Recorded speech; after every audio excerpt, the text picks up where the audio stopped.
Chapter 4. The cylinder opens. When I returned to the common, the sun was setting.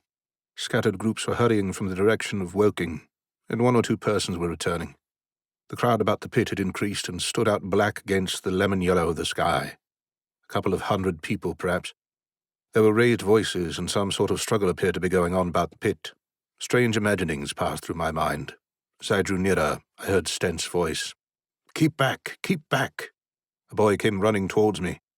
"It's a moving," he said to me as he passed. "Screwing and a screwing out. I don't like it. I'm going home, I am." I went on to the crowd. There were really, I should think, 200 or 300 people elbowing and jostling one another. The one or two ladies there being by no means the least active. "He's fallen in the pit," cried someone. "Keep back," said several. The crowd swayed a little, and I elbowed my way through. Everyone seemed greatly excited. I heard a peculiar humming sound from the pit. "I say," said Ogilvy, "help keep these idiots back. We don't know what's in the confounded thing, you know." I saw a young man, a shop assistant in Woking, I believe he was, standing on the cylinder and trying to scramble out of the hole again. The crowd had pushed him in. The end of the cylinder was being screwed out from within. Nearly 2 feet of shining screw projected. Somebody blundered against me, and I narrowly missed being pitched onto the top of the screw. I turned, and as I did so the screw must have come out, for the lid of the cylinder fell upon the gravel with a ringing concussion. I stuck my elbow into the person behind me and turned my head towards the thing again. For a moment that circular cavity seemed perfectly black. I had the sunset in my eyes. I think everyone expected to see a man emerge, possibly something a little unlike us terrestrial men, but in all essentials a man. I know I did. But looking, I presently saw some thing stirring within the shadow. Greyish, billowy movements, one above another, and then 2 luminous discs, like eyes. Then something resembling a little grey snake, about the thickness of a walking stick, coiled up out of the writhing middle and wriggled in the air towards me. And then another. A sudden chill came over me. There was a loud shriek from a woman behind. I half turned, keeping my eyes fixed upon the cylinder still, from which other tentacles were now projecting, and began pushing my way back from the edge of the pit. I saw astonishment giving place to horror on the faces of the people about me. I heard inarticulate exclamations on all sides. There was a general movement backwards. I saw the shopman struggling still on the edge of the pit. I found myself alone, and saw the people on the other side of the pit running off, Stent among them. I looked again at the cylinder, and ungovernable terror gripped me. I stood petrified and staring. A big greyish rounded bulk, the size perhaps of a bear, was rising slowly and painfully out of the cylinder. As it bulged up and caught the light, it glistened like wet leather. 2 large, dark-coloured eyes were regarding me steadfastly. The mass that framed them, the head of the thing, was rounded and had, one might say, a face. There was a mouth under the eyes, the lipless brim of which quivered and panted and dropped saliva. The whole creature heaved and pulsated convulsively.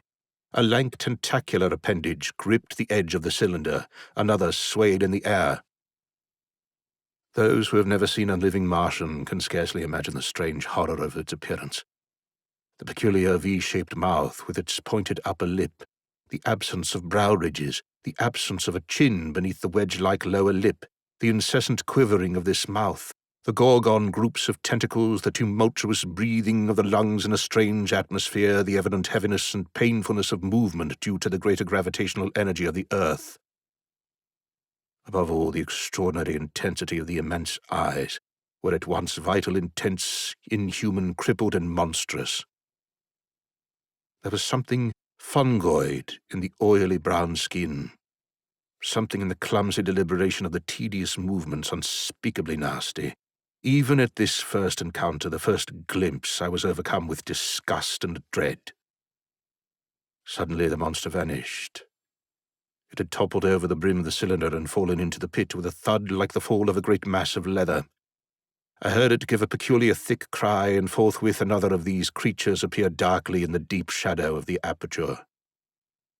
I turned, and running madly, made for the first group of trees, perhaps 100 yards away, but I ran slantingly and stumbling, for I could not avert my face from these things.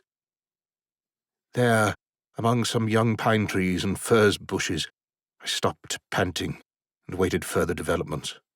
The common round the sand pits was dotted with people standing like myself in a half-fascinated terror, staring at these creatures, or rather at the heaped gravel at the edge of the pit in which they lay, and then, with a renewed horror, I saw a round black object bobbing up and down on the edge of the pit. It was the head of the shopman who had fallen in, but showing as a little black object against the hot western sun.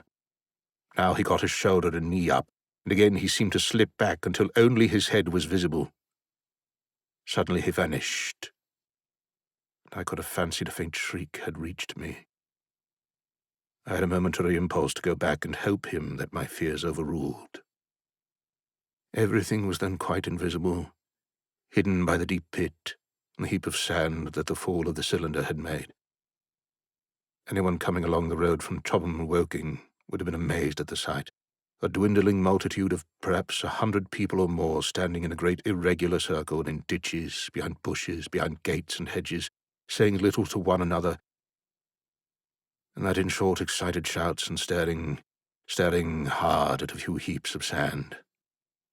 The barrow of ginger beer stood queer derelict, black against the burning sky, and in the sand pits was a row of deserted vehicles with their horses feeding out of nose bags or pawing the ground.